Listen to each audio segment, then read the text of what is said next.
Bienvenue à tous.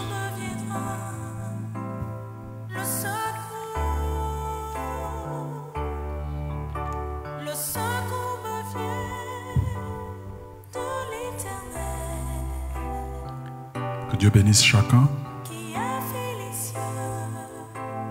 C'est notre troisième soirée. Le Seigneur est présent.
L'Éternel gardera mon âme. Alléluia.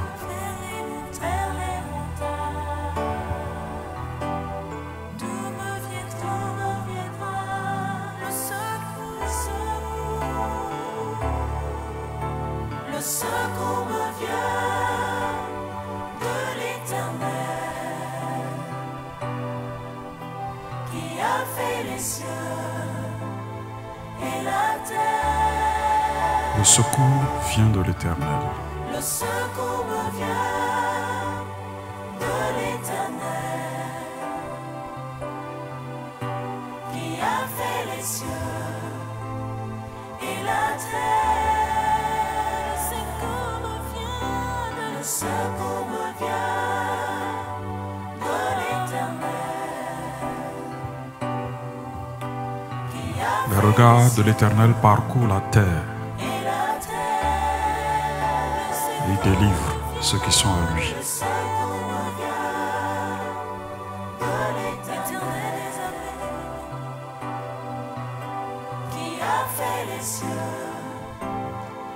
Bienvenue à tous ceux qui sont connectés.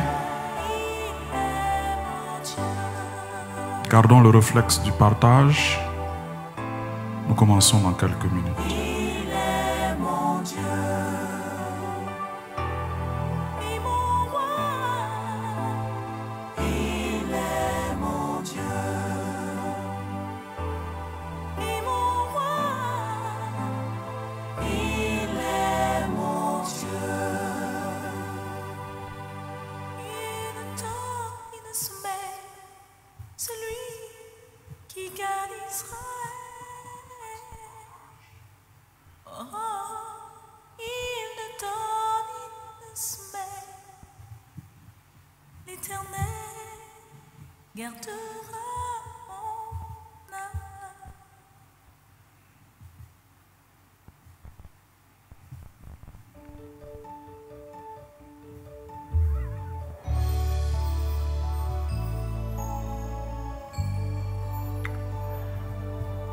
Alléluia. Il règne de toute éternité. Alléluia. Éternel est son nom. Nous prosternons devant sa majesté. Oh, nous prosternons. Nous prosternons. Nous prosternons.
C'est à lui qu'appartient le salut et la gloire, ainsi que la puissance. Nous nous prosternons devant toi, Seigneur. Nous nous prosternons devant toi. Nous nous prosternons. Oh, tu es digne. Oui, il est digne de louange.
Gardons nos cœurs prosternés devant lui. C'est l'attitude qui convient pour recevoir des grâces.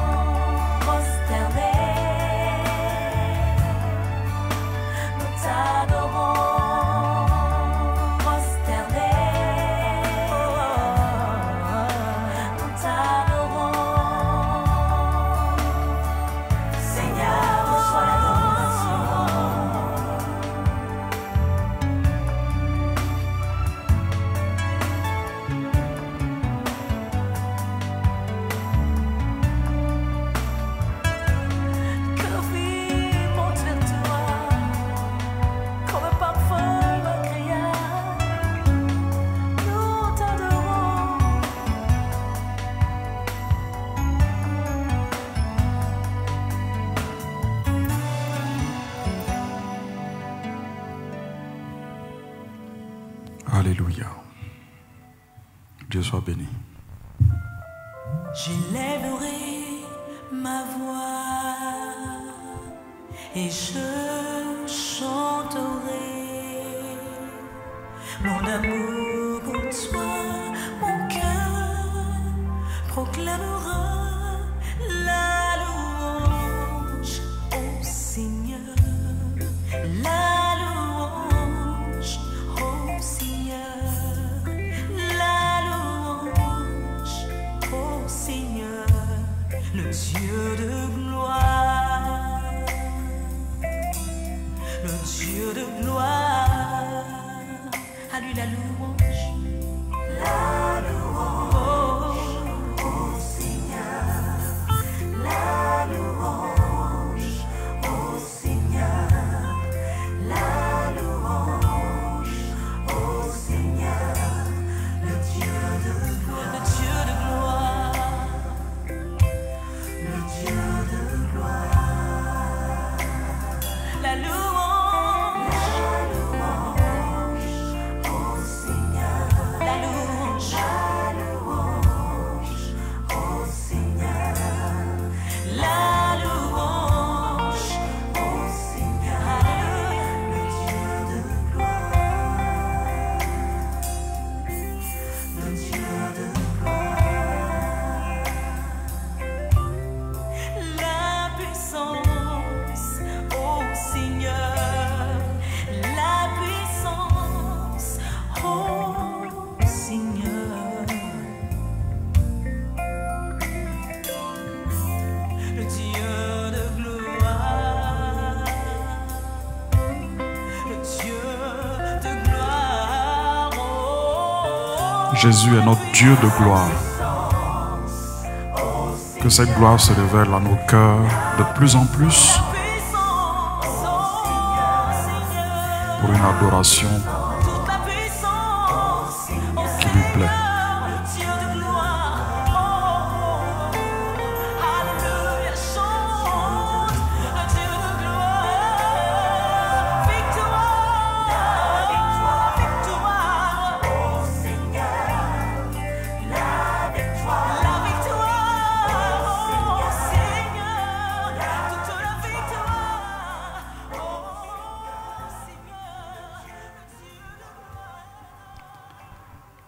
Seigneur.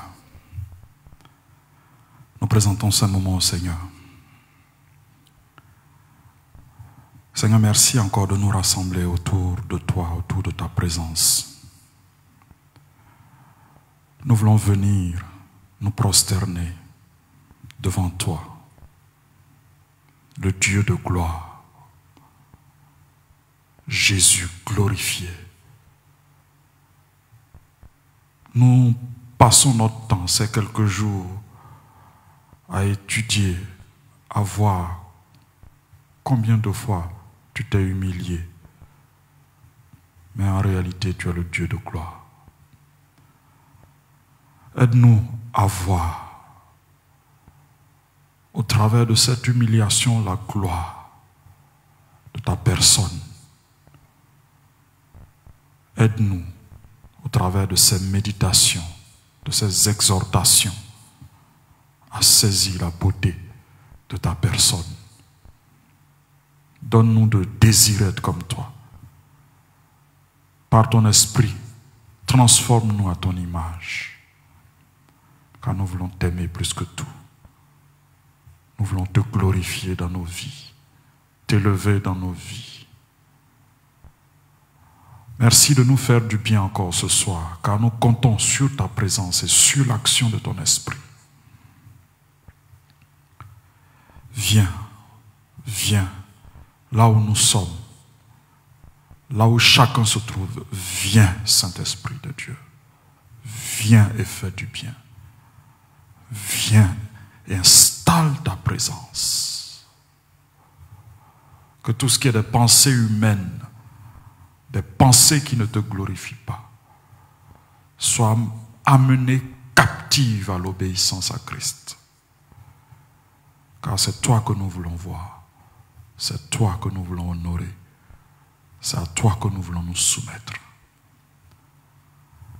Donne-nous ta sagesse, donne-nous ton intelligence, ouvre nos esprits pour que nous comprenions ta parole, pour que nous saisissions la profondeur de ta parole et que cette parole produise en nous l'effet attendu, le changement à la ressemblance de Christ. Merci de bénir ce temps au nom de Jésus de Nazareth. Amen. Que Dieu vous bénisse. Nous nous retrouvons donc pour notre troisième soirée. Nous sommes dans notre troisième soirée. Et nous avons encore l'occasion d'avancer dans cette étude, d'avancer dans la méditation, d'avancer dans l'étude de l'attitude de Jésus, du comportement de Jésus, dans le but d'être comme lui, de faire comme lui. Nous avançons. Nous sommes à notre troisième journée. Et notre thème du jour, c'est le procès de Jésus. Le procès de Jésus. Beaucoup de choses intéressantes par la grâce de Dieu vont se révéler à nos cœurs, mais surtout, beaucoup de paroles de Dieu pour nous, pour notre temps, pour le moment que nous vivons. Parce que la parole de Dieu est toujours actuelle. Quel que soit le temps que nous vivons, reste et demeure actuelle. Que Dieu nous bénisse et bénisse l'écoute de sa parole.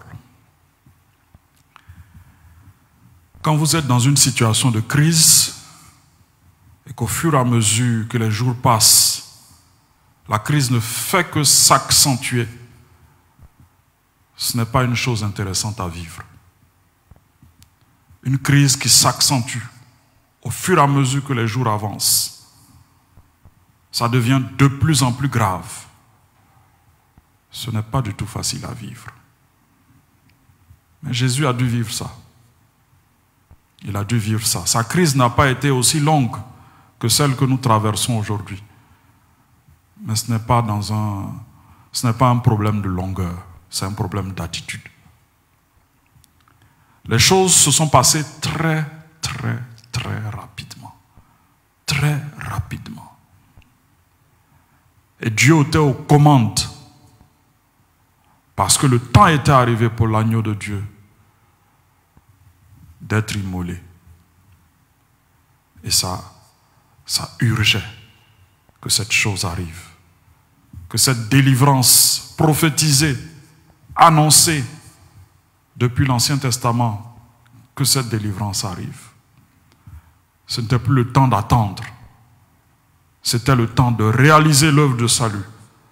C'était le temps d'accorder au diable sa défaite.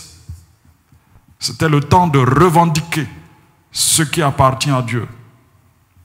Ce temps était arrivé et les choses sont allées rapidement. Quand Judas a quitté en catastrophe le dernier repas que le Seigneur a eu avec ses disciples, les choses sont allées très vite.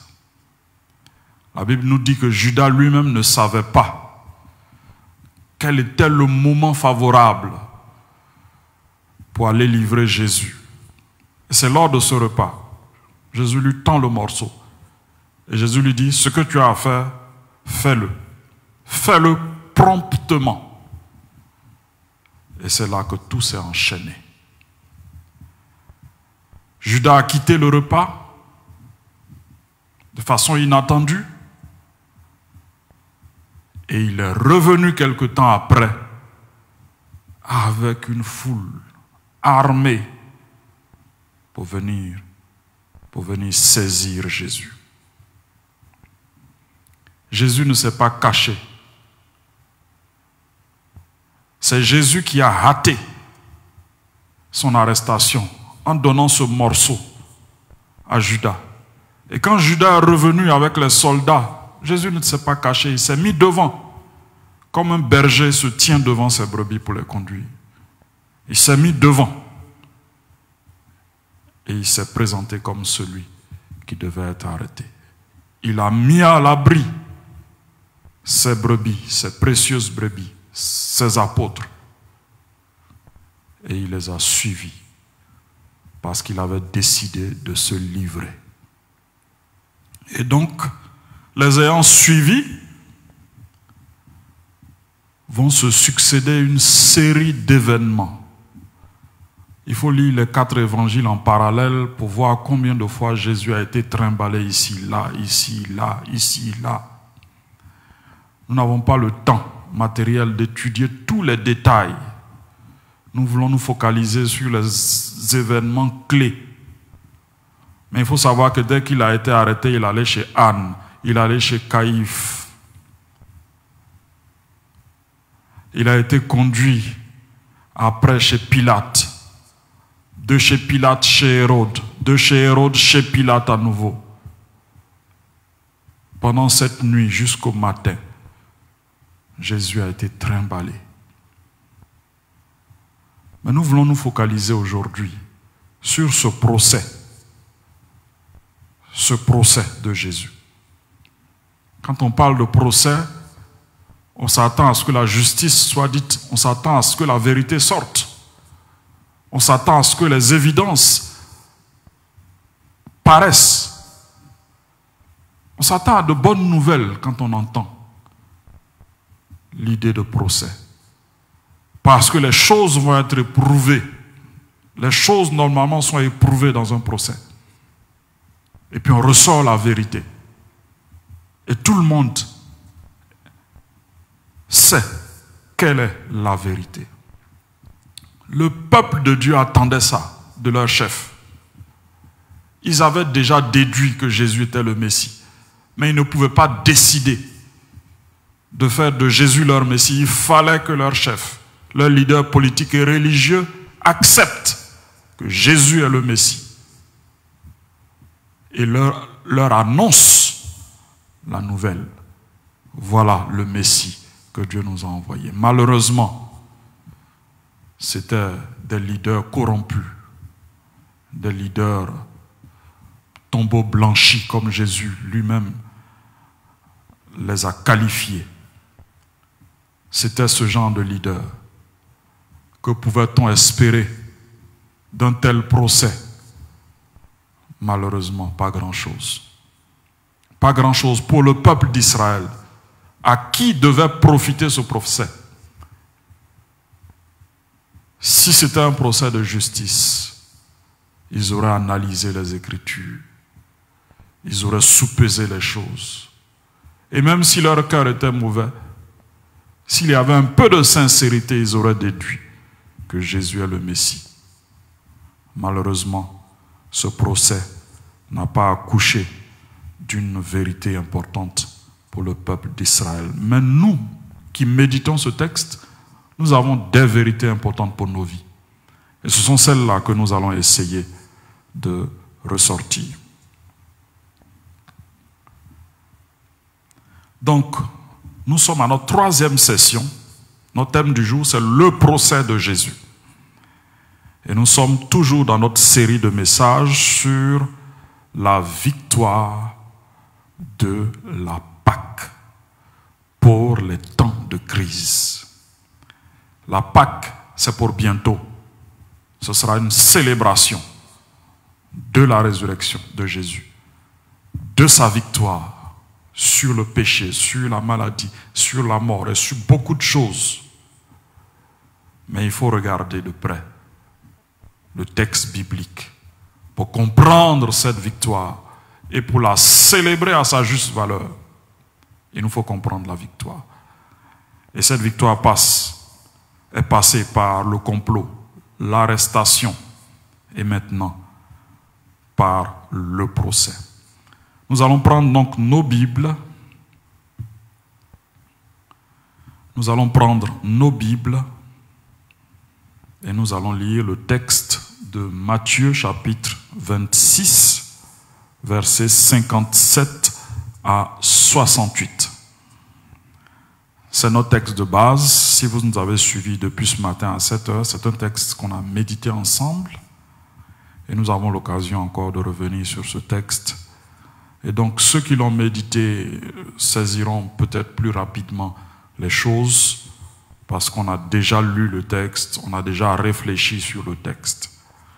Je veux juste attirer notre attention sur un certain nombre de choses que ce texte met devant nos yeux. Je vous lis la version parole vivante, Matthieu 26, à partir du verset 57.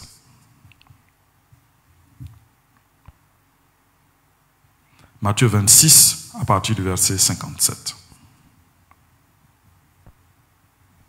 Si vous suivez, je fais la lecture. Ceux qui avaient arrêté Jésus l'emmenèrent chez Caïphe, le grand prêtre,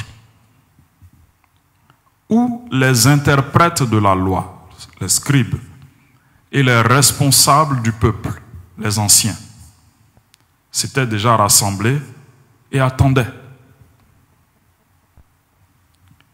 Pierre, pourtant, le suivit. Pierre, pourtant, le suivit. Le pourtant a un but ici. Si vous lisez les versets qui précèdent ceux-ci, vous allez voir que le verset dit que tous ont fui. Quand Jésus a obtenu l'autorisation que ses disciples, ses apôtres soient relâchés, ils ont tous fui. Mais le texte dit ici, Pierre pourtant le suivit, a suivi Jésus à distance, c'est un détail important, jusqu'au palais du grand prêtre. Il pénétra même dans la cour intérieure et s'assit au milieu des gardes de service pour voir comment tout cela finirait. Verset 59. Les chefs des prêtres et le grand conseil au complet cherchaient à établir par de faux témoignages quelques chefs d'accusation contre Jésus afin de pouvoir le condamner à mort. Verset 60. Mais bien qu'un bon nombre de faux témoins se fussent présentés, ils ne parvenaient pas à trouver quelque chose de valable. Ce n'était pas qu'il n'y avait pas des choses, mais ce n'était pas valable pour le but qu'il recherchait. Un chef d'accusation pour pouvoir mettre Jésus à mort.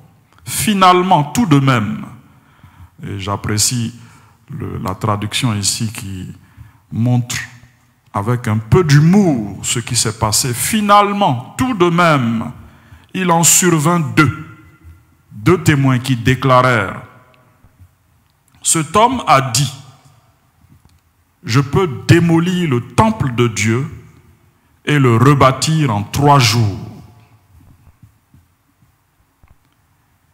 Alors, le grand prêtre se leva et demanda à Jésus: tu n'as rien à répondre à ce que ces gens viennent de déposer contre toi? Mais Jésus garda le silence. Alors le grand prêtre reprit en disant, et là j'aime bien cette traduction de parole vivante: je t'ordonne par le Dieu vivant, je t'ordonne par le Dieu vivant de nous répondre sous la foi du serment. Es-tu le Messie, le Fils du Dieu vivant? Es-tu le Messie? Jésus lui répondit: oui, c'est comme tu l'as dit. De plus, je vous le déclare à vous tous qui êtes ici, à partir de maintenant, vous verrez le Fils de l'homme siégeant à la droite du Dieu Tout-Puissant. Et un jour, vous le verrez revenir en gloire sur les nuées du ciel. Alors le grand prêtre lacéra ses vêtements en signe de consternation et s'écria: il vient de prononcer des paroles blasphématoires. Qu'avons-nous encore besoin de témoins? Vous venez vous-même d'entendre le blasphème. Quel est votre verdict? On est bien dans un procès. Coupable, répondirent-ils. Il mérite la mort. À partir de ce moment, verset 67, ils lui crachèrent au visage et le giflèrent. D'autres lui donnaient des coups de bâton en disant: hé, Messie, fais le prophète. Dis-nous comment s'appelle celui qui vient de te frapper. Voilà ce texte que nous voulons considérer avec beaucoup de révérence, car il s'agit de l'histoire de notre salut. Salut chèrement, précieusement acquis par Jésus. Que Dieu bénisse sa parole. Nous voulons développer 3 points.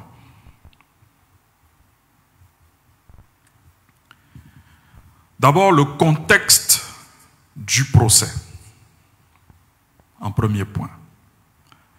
Ensuite, on ne peut pas s'empêcher de le dire, le ridicule du procès. J'espère que vous avez pu le noter dans la lecture. Le ridicule du procès. Ce procès avait un côté ridicule. Et enfin, le fond du procès. Et nous voulons terminer avec ce point.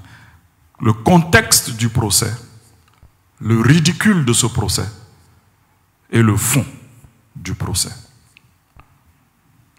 Vous avez dû entendre tout à l'heure des termes un peu juridiques. Quel est votre verdict?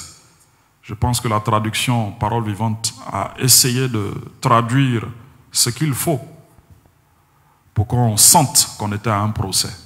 Chef d'accusation, verdict, coupable, il mérite la mort. Alors, devant tous ces termes juridiques, je peux moi aussi dire que c'est par un mandat d'amener que les souverains sacrificateurs ont fait venir Jésus pour ce procès. Parce que justement, c'était des soldats qui ont pris Jésus et qui l'ont amené directement sur le lieu du procès. Alors, les souverains qui étaient là, on a dit le grand conseil, le Sanhédrin, et on a cité le souverain sacrificateur, on a cité les scribes, on a cité les anciens du peuple. Voilà tous ceux qui étaient chargés de juger Jésus. La première chose importante à savoir, c'est que c'est la parole de Dieu qui leur donnait ce droit. Ils n'étaient pas en train d'usurper une position de juge, mais la parole de Dieu leur donnait le droit de juger.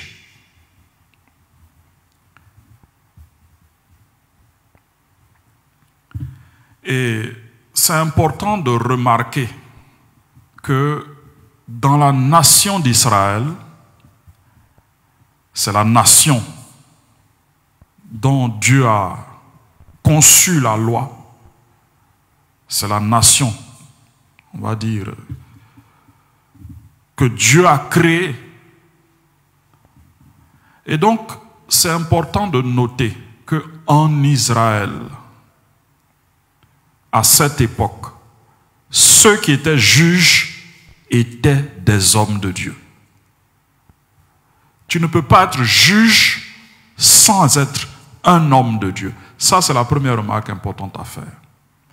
Déjà, ces leaders religieux n'avaient pas usurpé cette position de juge. C'est la loi de Dieu qui leur donnait cette position.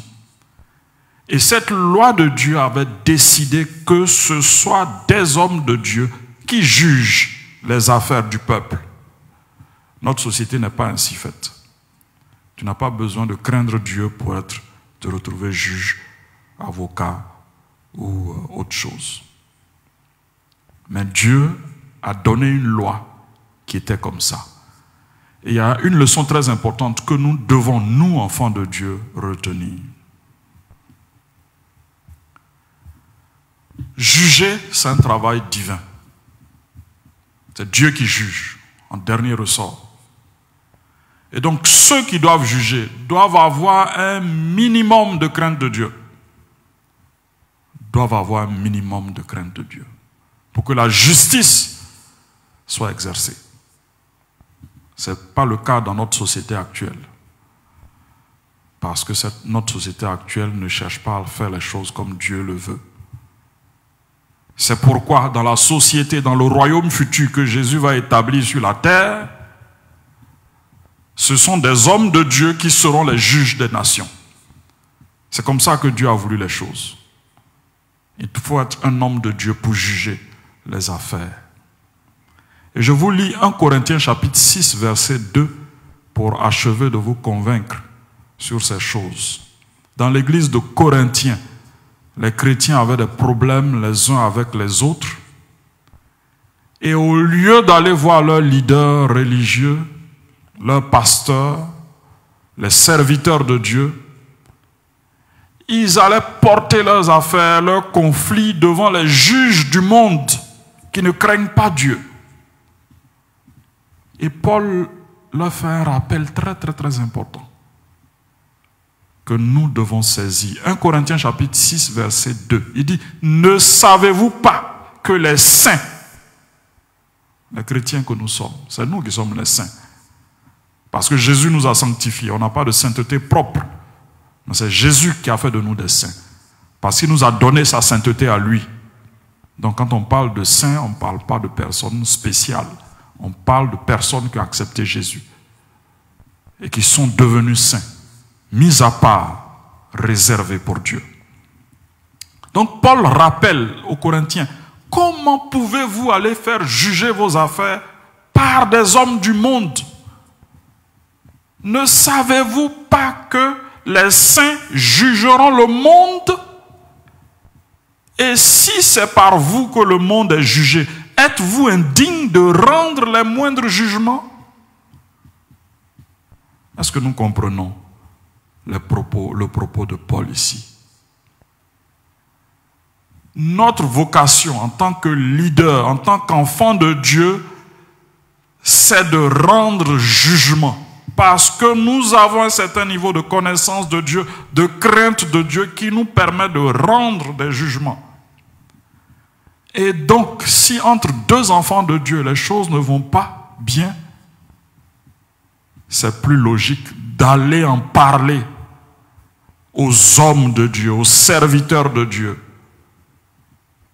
Parce que à la fin des temps, c'est ce qui va se passer effectivement. Dans la loi de Dieu, les choses sont comme ça. Celui qui est homme de Dieu est aussi juge des nations. Et Paul ajoute même à la suite de ce verset, ne savez-vous pas que nous allons juger les anges? Nous allons juger des pays, nous allons juger des hommes en grand nombre. Et aujourd'hui, nous ne serions pas capables de juger un problème entre un frère et une sœur en Christ, ou entre un frère et son frère en Christ. Donc, voilà un peu le contexte du procès. Jésus a été saisi, conduit devant les juges d'Israël. Ils avaient ce droit. La deuxième chose sur laquelle je veux attirer votre attention par rapport à ce procès, c'est que c'est un procès qui se tient de nuit. Un procès qui se tient de nuit. Je le disais tout à l'heure, les choses se sont accélérées. Et Dieu était derrière. C'est la nuit qu'ils ont tenu leur procès. C'est une chose totalement inhabituelle. Avec des témoins improvisés. Vous allez le voir dans la suite quand on va parler du ridicule de ce procès. Des témoins improvisés. Qui ne sont même pas capables d'être cohérents dans leurs arguments. Voilà le contexte de ce procès. Et j'attire votre attention sur la présence particulière de Pierre. Il n'a pas eu de rôle à jouer dans ce procès, mais il était là. Il était là. Et c'est important de comprendre pourquoi il était là. La Bible dit, Pierre suivait Jésus de loin. Il suivait Jésus de loin. C'est une chose qu'il ne faut jamais faire.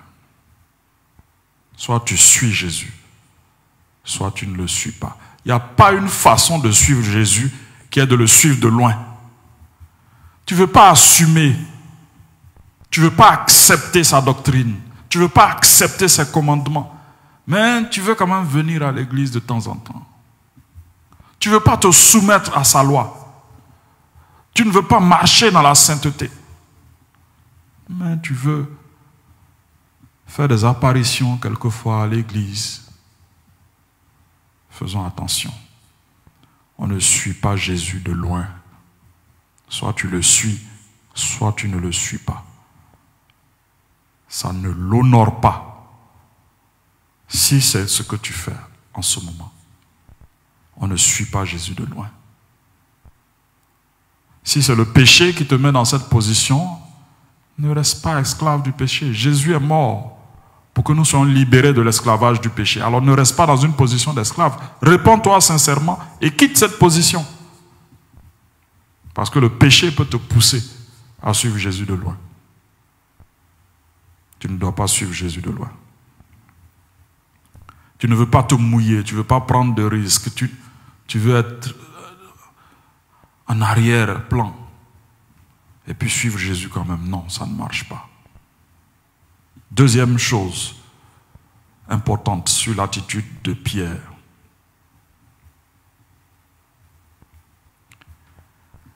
Qu'est-ce qui le pousse à suivre Jésus? On a vu qu'il suivait Jésus de loin. Ce n'est pas une attitude, une bonne attitude. Mais qu'est-ce qui le poussait à suivre Jésus? Le texte nous le dit, la curiosité. Il voulait savoir comment ces choses allaient se terminer.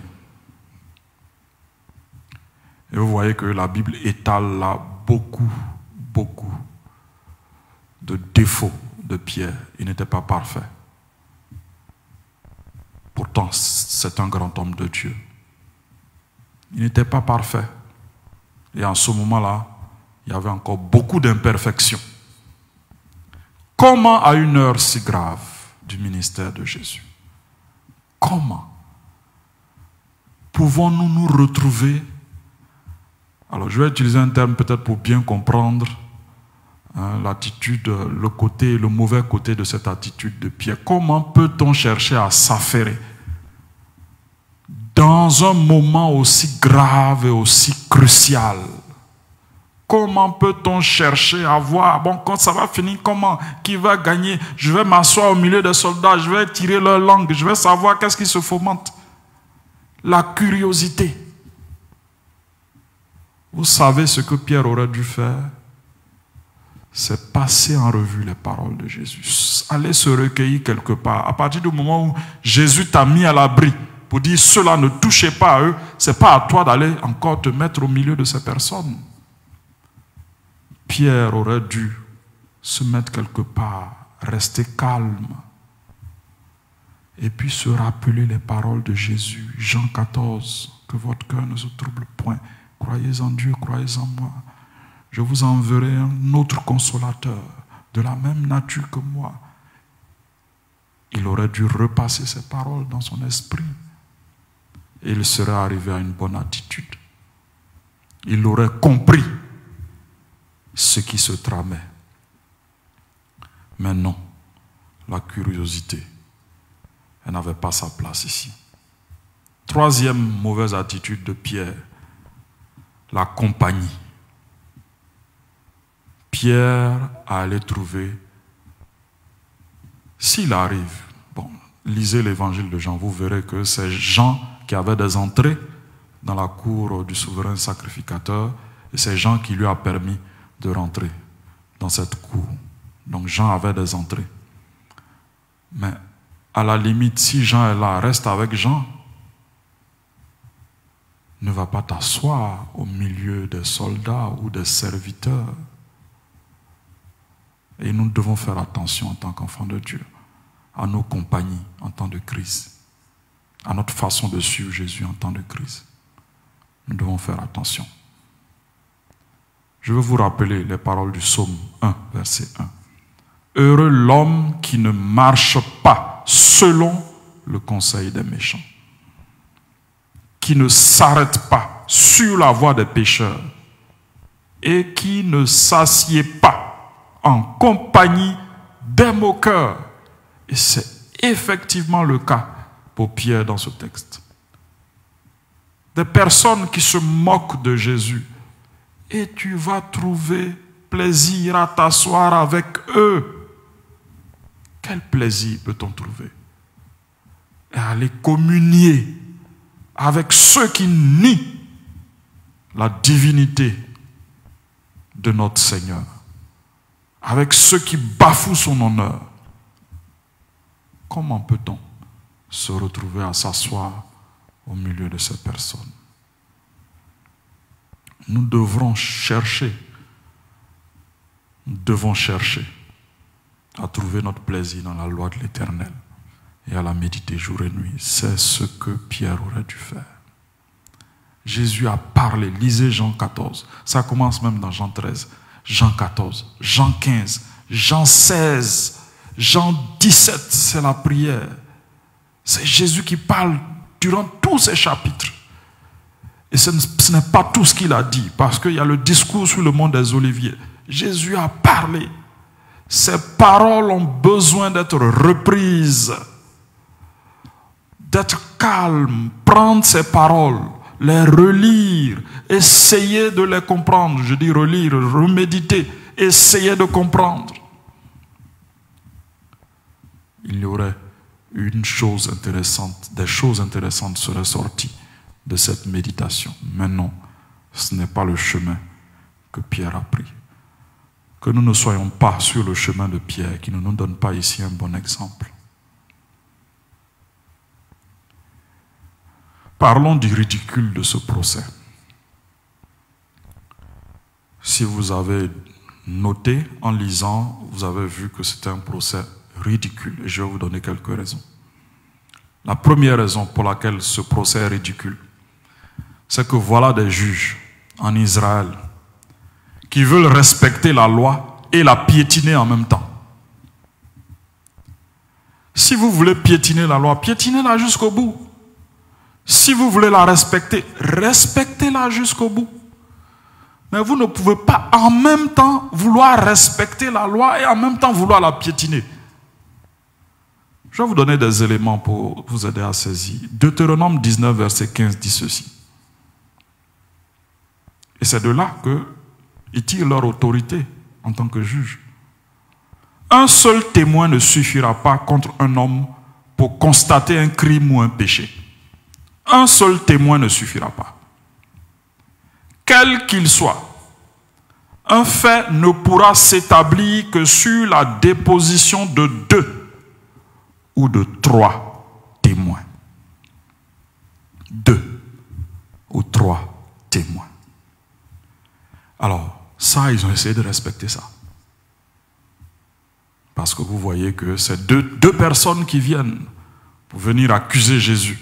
En tout cas, la seule accusation qui paraissait cohérente et moins risible que les autres. Les évangélistes ont préféré nous épargner. Tellement c'était ridicule. Le seul argument qui tenait encore la route est lui-même ridicule. Alors imaginez combien pouvaient être ridicules les autres arguments qui ont précédé celui-là. Donc il veut respecter la loi. Il veut l'accuser Jésus sur la base de 2 témoins. Mais en même temps, il piétine la loi. Je vous lis un deuxième texte, Deutéronome 19, verset 16. Deutéronome 19, verset 16. Lorsqu'un faux témoin s'élèvera contre quelqu'un pour l'accuser d'un crime, lorsqu'un faux témoin s'élèvera contre quelqu'un pour l'accuser d'un crime, verset 18, les juges feront avec soin des recherches, investigations, c'est moi qui traduis. Le témoin est-il un faux témoin? A-t-il fait contre son frère une fausse déposition? Vous ne pouvez pas vouloir en même temps obéir à la loi et en même temps la piétiner. Ce n'est pas possible. C'est pourquoi c'est ridicule ce procès. Je vous lis le verset 19 de Deutéronome 19. Alors, vous le traiterez comme il avait dessein de traiter son frère. Tu ôteras ainsi le mal du milieu de toi. Ça veut dire quoi? Que les juges doivent juger sévèrement ce faux témoin. Parce qu'il s'est levé comme un faux témoin. C'est un acte hautement répréhensible. Donc voilà des personnes qui veulent en même temps prendre 2 témoins pour respecter la loi, mais en même temps qui prennent des faux témoins. Ce que la parole de Dieu ne leur autorise pas, ou ne les autorise pas à faire. Il faut faire attention, enfants de Dieu. On n'obéit pas à Dieu quand ça nous arrange. Tu es dans un temps de crise. Tu n'obéis pas à Dieu quand ça te plaît. Et quand ça ne te plaît pas, tu fais ce que tu veux. Non. Non. Soit tu obéis, soit tu n'obéis pas. Mais si tu ne veux pas obéir, ne perds pas ton temps. Ne perds pas ton temps avec Dieu. Si tu ne veux pas le suivre entièrement, pourquoi tu perds ton temps avec lui? Il faut le suivre totalement. Il faut le suivre pleinement. Ne cherche pas les choses qui t'arrangent pour chercher à les suivre. C'est ce qu'ont fait ces leaders religieux. Et ce n'est pas un bon exemple. Deuxième chose qui montre que ce procès est ridicule. Les témoignages ne s'accordent pas. Alors, dans le texte qu'on a lu, il y a 2 témoins qui sont venus et qui ont commencé à dire des choses. Alors, si on lit Matthieu, qu'on vient de lire justement, et si on se limite à Matthieu, on ne va pas saisir. Prenons Marc. Je vous lis Marc, le texte parallèle. Marc 14, versets 57 à 59. Écoutez attentivement. Quelques-uns se levèrent et portèrent un faux témoignage contre lui, disant, nous l'avons entendu dire, écoutez, je détruirai ce temple fait de main d'homme Vous voyez les détails. Et en 3 jours, j'en bâtirai un autre qui ne sera pas fait de main d'homme. Vous voyez, cette citation, elle est un peu différente de celle qu'on vient de lire. Et le verset 59 réconcilie tout. Et il dit, même sur ce point-là, leur témoignage ne s'accordait pas. Ils sont 2. Ils ont trouvé un argument, mais même dans cet argument, ils ne disent pas la même chose. Vous voyez combien de fois ce procès était ridicule. Je relis pour vous Matthieu 26 qu'on a lu tout à l'heure. Celui-ci a dit, je puis détruire le temple de Dieu et le rebâtir en 3 jours. Ça, c'est ce que un disait, les 2 qui sont venus témoigner. C'est ce que un disait. L'autre disait, je détruirai ce temple fait de main d'homme et en 3 jours, j'en bâtirai un autre qui ne sera pas fait de main d'homme. Vous ne voyez pas que ça se contredit?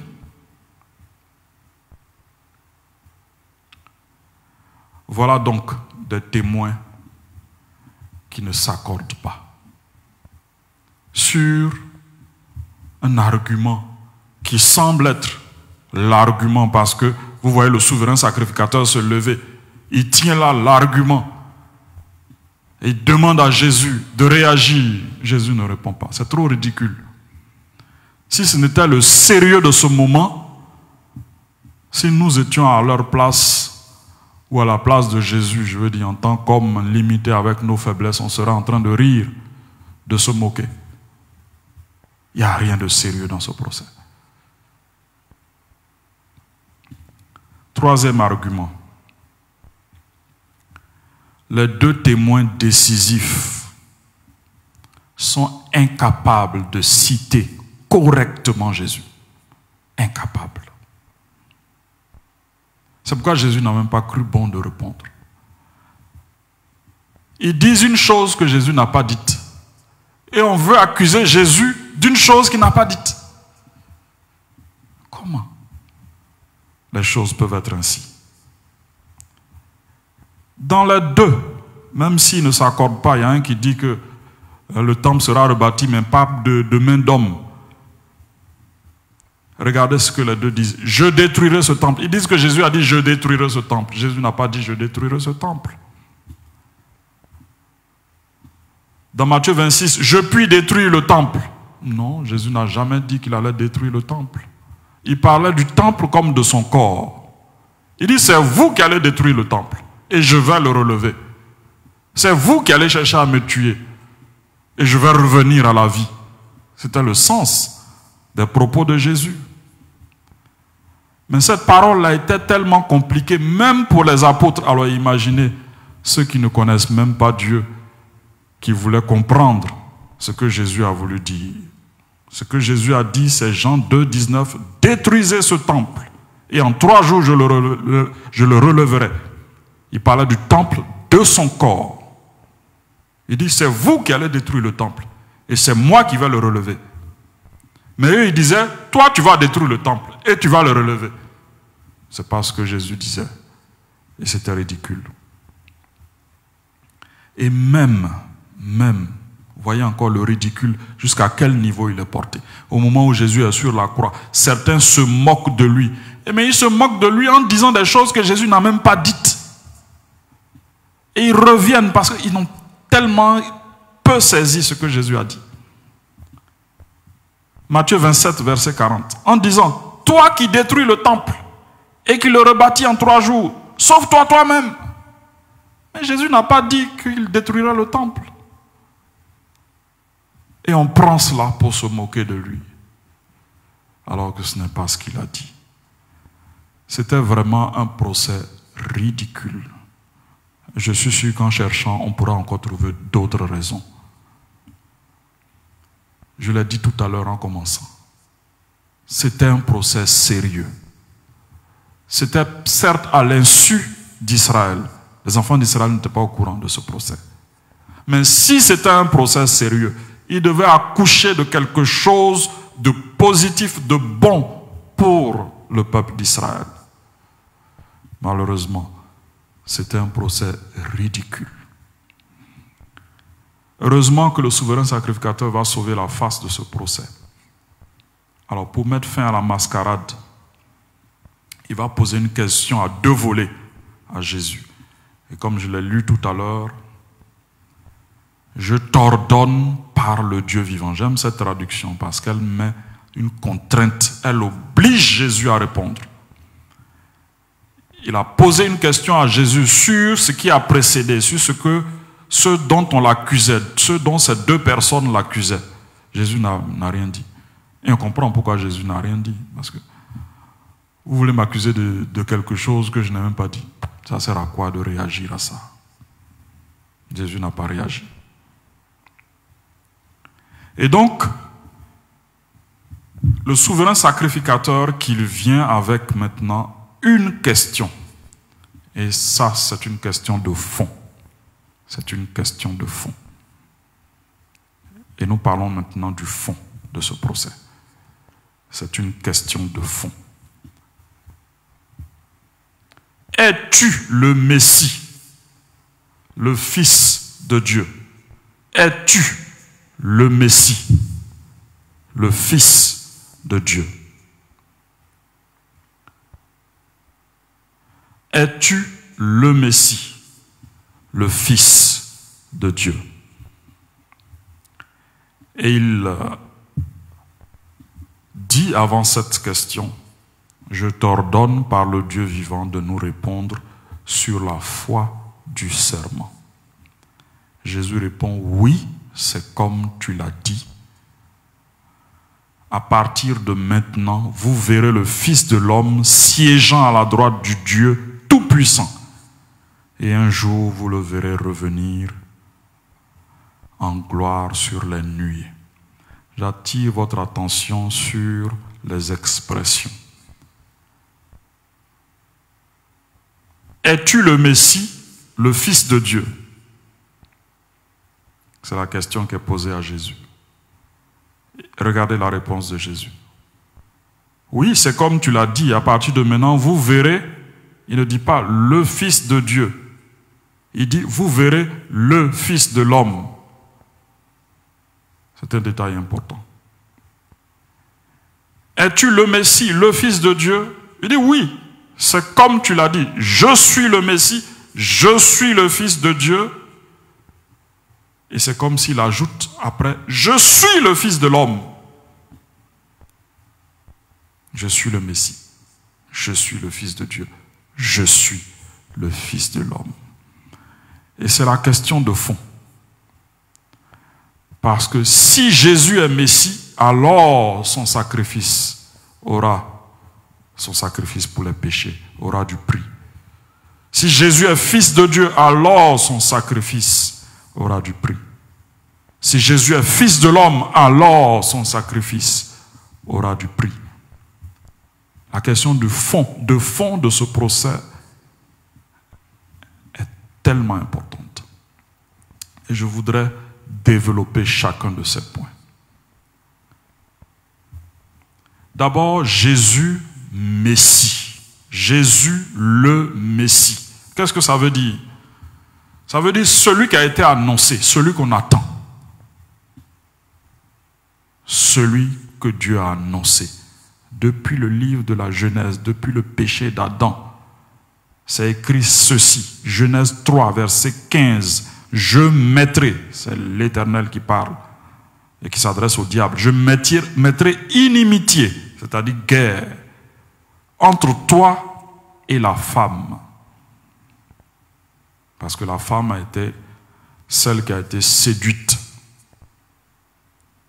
Mais quand Jésus parle de entre toi et la femme, entre ta postérité et sa postérité, la postérité de la femme, voilà une expression assez particulière. Lisez les généalogies. Dans l'Ancien Testament, on met rarement les noms de femmes. Donc, parler de postérité de la femme, c'est une expression bizarre. C'est pour parler aussi de la naissance particulière de Jésus. Postérité de la femme. Il est né d'une femme. mais il n'est pas né de l'union d'un homme et d'une femme. Il est né d'une femme, mais il existait avant cette femme. Il a juste pris un corps pour un temps. Il est passé par une femme. Donc, le Messie, c'est celui qui va venir écraser la tête du serpent. Je lis la suite du texte. Celle-ci t'écrasera la tête et tu lui blesseras le talon. Écraser la tête d'un serpent, c'est l'anéantir, le tuer. Mais il va être blessé. Celui qui est la postérité de la femme, c'est Jésus. Jésus va être blessé. Jésus va mourir, c'est ce que ça signifie. Mais il va réussir à écraser la tête du serpent.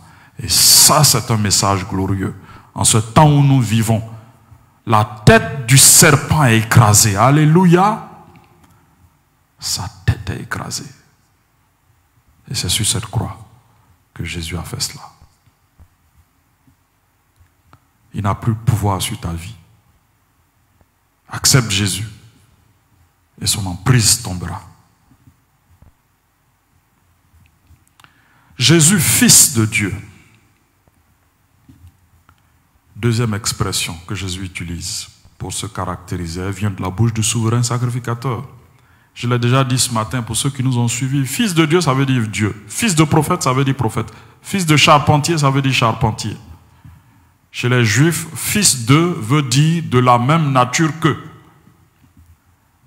Quand tu dis fils de, tu veux dire de la même nature que. Alors si Jésus dit je suis fils de Dieu, ça veut dire que je suis Dieu. Et ça, c'est fondamental. Comment, dans les Écritures, normalement, une telle chose devrait être analysée quand c'est un procès sérieux? Ok, allons-y, tu dis que tu es fils de Dieu. Allons-y maintenant, retrouvons les preuves. Donne-nous des preuves. Les preuves, ils les ont bien vues, hein, mais ils n'ont pas voulu y croire. Je vais vous en donner quelques-unes. Jésus est le Fils de Dieu. Jésus est Dieu parce que Jésus pardonne les péchés. Il a pardonné les péchés d'un homme. Et il a guéri cet homme pour prouver qu'il a la capacité de pardonner les péchés. C'est un acte que les pharisiens ont vu. Ils n'ignorent pas. Si le miracle ne s'était pas produit, alors on pouvait dire Jésus a menti en disant qu'il est capable de pardonner les péchés. Mais Jésus dit, pour que vous sachiez que j'ai sur la terre le pouvoir de pardonner les péchés, toi lève-toi. Et il s'est levé. Et le miracle s'est produit. Jésus est Dieu. Il pardonne les péchés. Jésus est Dieu. Il a fait des miracles qu'aucun prophète avant lui n'a pu faire. Il a fait des miracles qu'aucun prophète avant lui n'a pu faire. Même Moïse, avec le nombre innombrable de miracles qui s'est produit par ses mains, n'a pas parlé à la mer. Jésus a parlé à la mer. Alléluia. Jésus a guéri d'un aveugle de naissance. Jésus a guéri la lèpre. Jésus a ressuscité les morts. Il est Dieu. Et ces miracles prouvent qu'il est Dieu. Quand tu lis ces miracles dans les évangiles, sache que c'est de Dieu qu'il est question. Deux autres preuves, et ça c'est le témoignage, les témoignages. Jean-Baptiste a témoigné. Alors, vous savez que Jean-Baptiste est né avant Jésus. Mais il dit, il est plus grand que moi. Je ne suis pas digne de me baisser pour délier ses sandales. Jean-Baptiste était plus âgé que lui, mais il dit, il est plus grand que moi. Il est plus grand que moi. Jean-Baptiste avait la révélation de la nature de Jésus. C'est de Dieu qu'il est question. La voix du Père a retenti en Israël. Celui-ci est mon fils bien-aimé. Ça a retenti lors du baptême. Ça a retenti lors de la transfiguration. Le Père n'a pas parlé de quelqu'un d'autre pour dire que cette personne est son bien-aimé et fils bien-aimé. C'est Jésus seul qui a ce statut. Et dire qu'il est fils de Dieu ne veut pas dire qu'il est inférieur à Dieu. Ne veut pas dire qu'il est sorti de Dieu. Fils de Dieu, c'est dans le sens de sa relation, pas dans le sens où le Père lui a donné naissance. Non, à partir du moment où Dieu donne naissance à quelque chose, Dieu crée la chose ne peut pas être Dieu. Une chose qui est créée ne peut pas être Dieu. C'est parce que Jésus n'est pas créé qu'il est Dieu.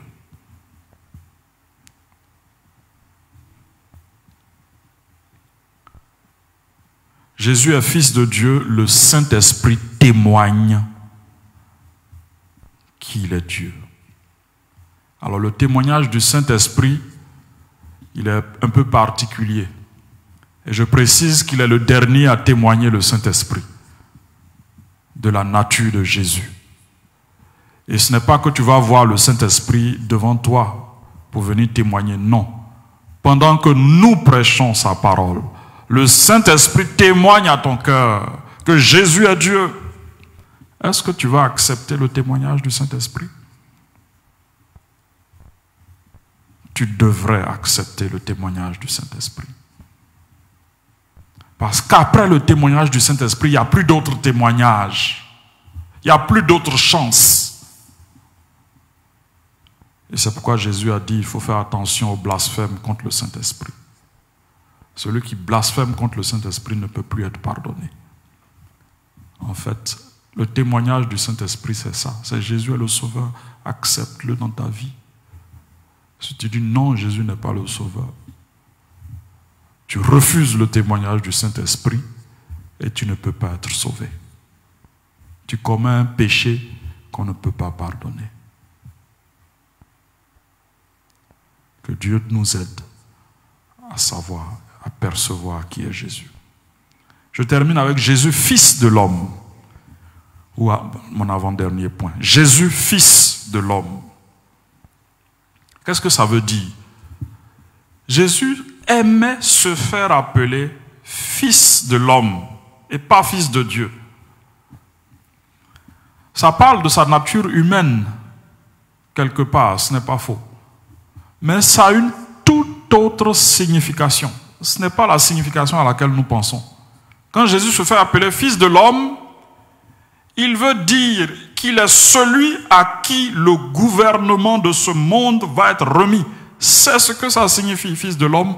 Quand vous lisez les prophéties dans l'Ancien Testament, je vous en lis une, celle de Daniel, chapitre 7, versets 13 et 14. Je regardais pendant mes visions nocturnes, et voici, sur les nuées des cieux, arriva quelqu'un de semblable à un fils de l'homme. Fils de l'homme. Il s'avança vers l'ancien des jours. L'ancien des jours, c'est Dieu le Père. Et on le fit approcher de lui. On lui donna la domination, la gloire et le règne. Et tous les peuples, les nations et les hommes de toute langue le servirent. Sa domination est une domination éternelle qui ne passera point. Alléluia. Et son règne ne sera jamais détruit. Si vous revenez dans le contexte de cette prophétie, vous découvrez que plusieurs royaumes qui vont dominer ce monde vont se succéder, mais ils vont tous disparaître. Et puis il y a une petite pierre qui va venir percuter le dernier des royaumes. Et cette pierre va grandir et envahir toute la terre. Ça parle du royaume de Dieu. Le royaume que les apôtres pensaient que Jésus allait installer dès qu'il allait arriver à Jérusalem. C'est de ce royaume dont il est question. C'est un royaume qui n'est pas visible au jour d'aujourd'hui, mais qui est visible dans nos cœurs, parce que le règne de Dieu est actuellement caché dans nos cœurs, nous qui avons donné nos vies à Jésus. Le royaume de Dieu est caché, mais à un moment donné, il ne sera pas caché.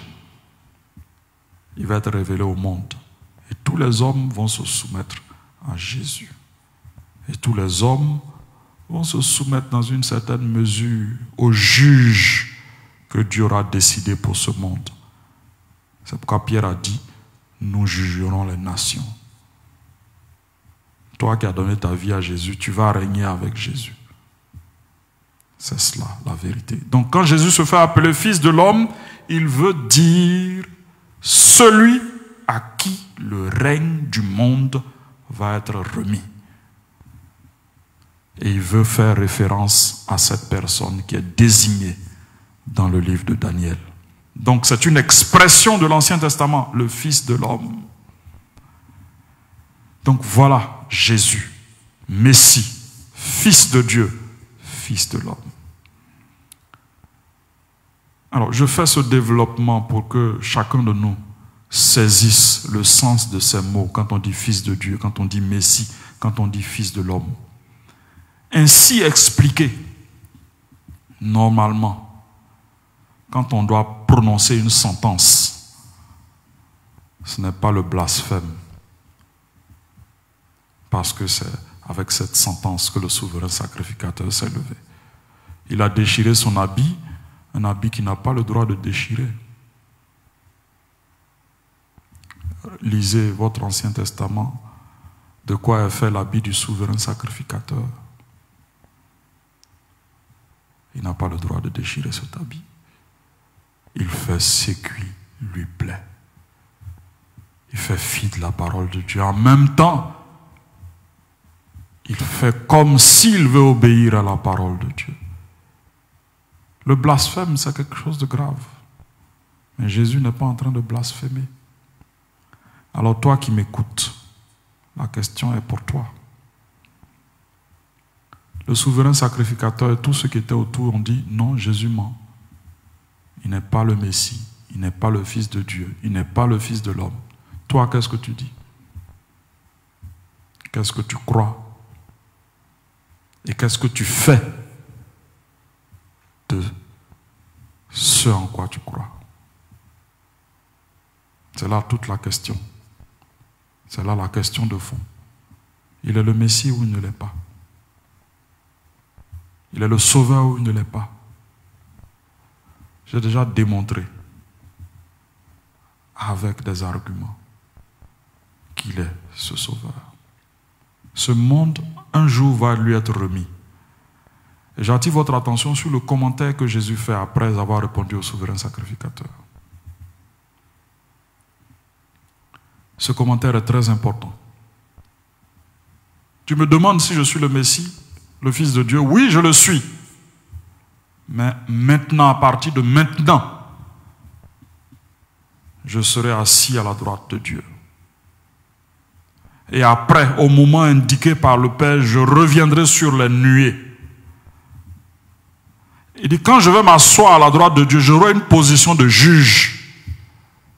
Vous êtes en train de me juger. Je me soumets parce que je dois porter le péché de l'humanité. Mais dès que ça finit, je reprends la place de juge à la droite du Père.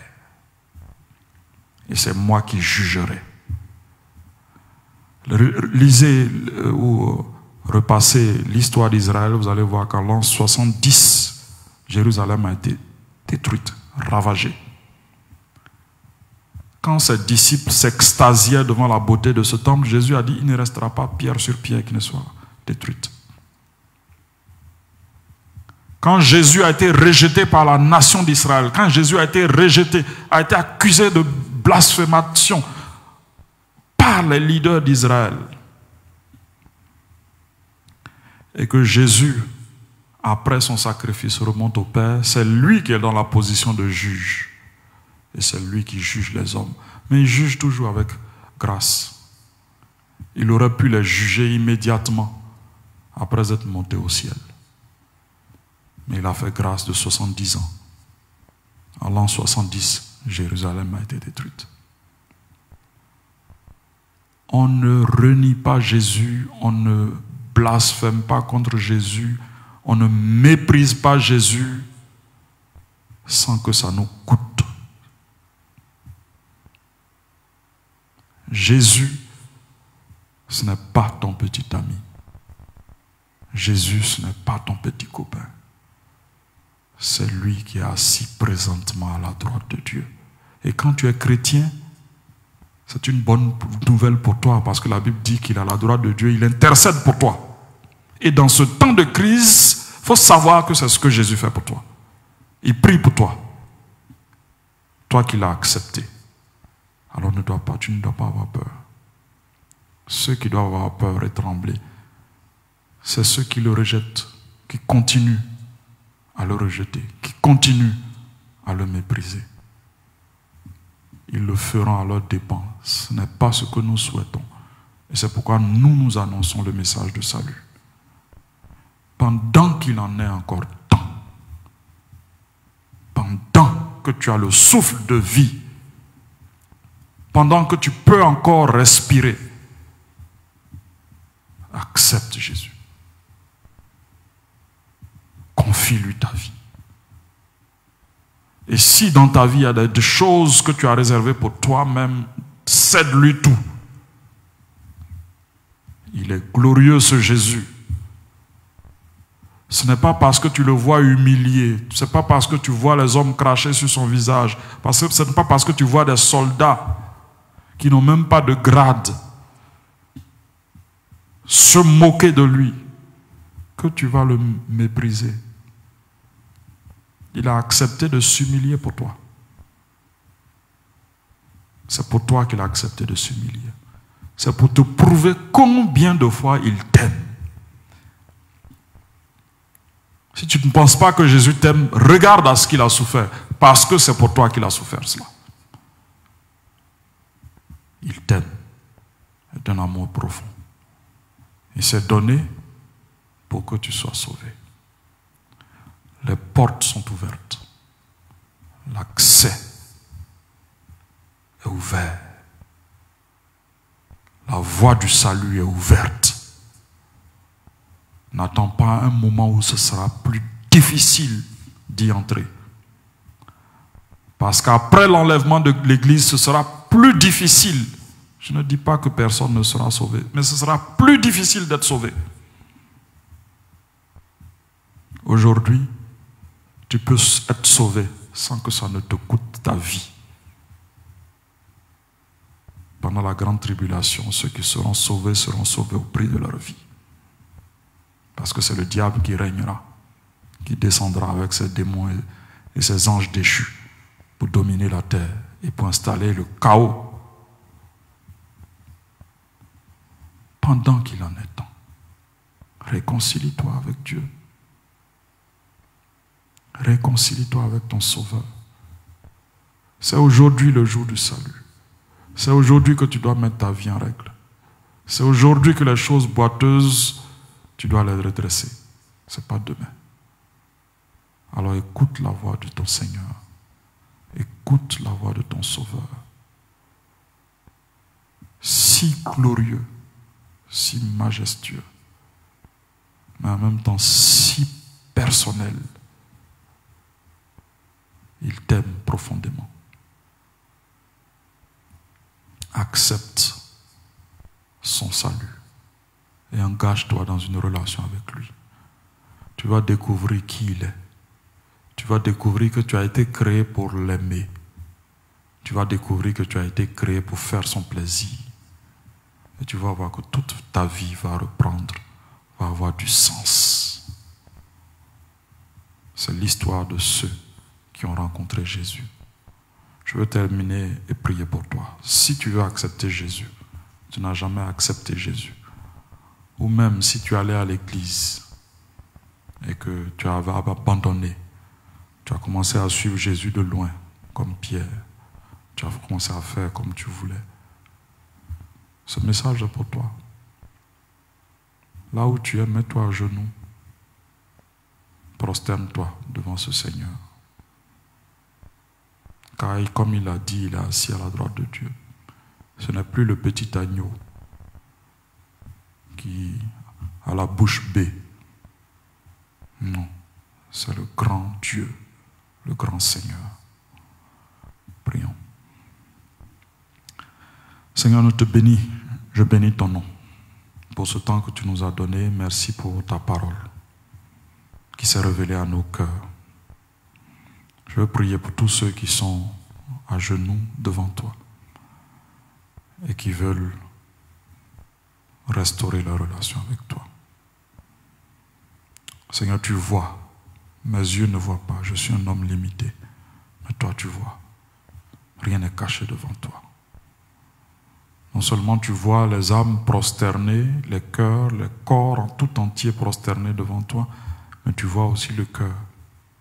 Tu vois aussi les aspirations. Tu vois aussi l'intérieur de l'homme. Je prie qu'en cette journée, tu accordes le salut. Tu accordes la délivrance. Tu accordes la paix. Tu accordes la tranquillité. Tu accordes le repos. Et si certains étaient sous l'emprise d'esprits mauvais, au nom de Jésus de Nazareth, je mets fin à ce règne. J'installe celui de Jésus dans sa vie. Merci parce que toi tu te lèves.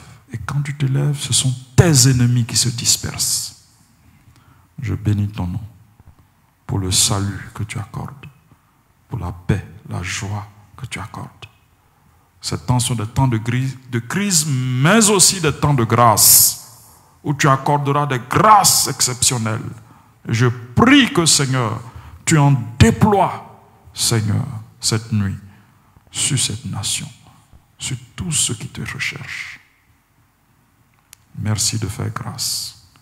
Merci de bénir. Merci de nous garder. Au nom de Jésus de Nazareth. Amen. Que Dieu nous bénisse. Sa présence est merveilleuse. Sa présence fait du bien. Toi qui connais déjà Jésus, ne joue pas avec ta relation avec Jésus. Prends-la au sérieux. Obéis à Christ. Ne fais pas comme tu veux. Fais comme Jésus veut. Et que Dieu te bénisse. Nous nous retrouvons demain à 7 heures pour continuer ce temps devant Dieu. Que Dieu vous bénisse.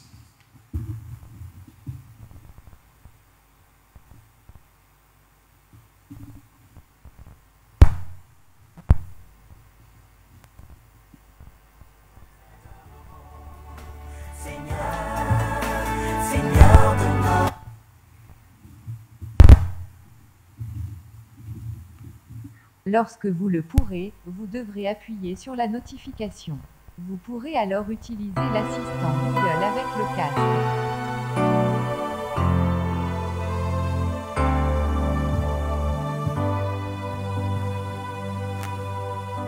Je lève les yeux vers les montagnes. D'où me viendra le secours? Le secours me vient de l'Éternel qui a fait les cieux et la terre. Le secours me vient de l'Éternel qui a fait les cieux et la terre. Il est mon Dieu. Je lève les yeux vers les montagnes.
cieux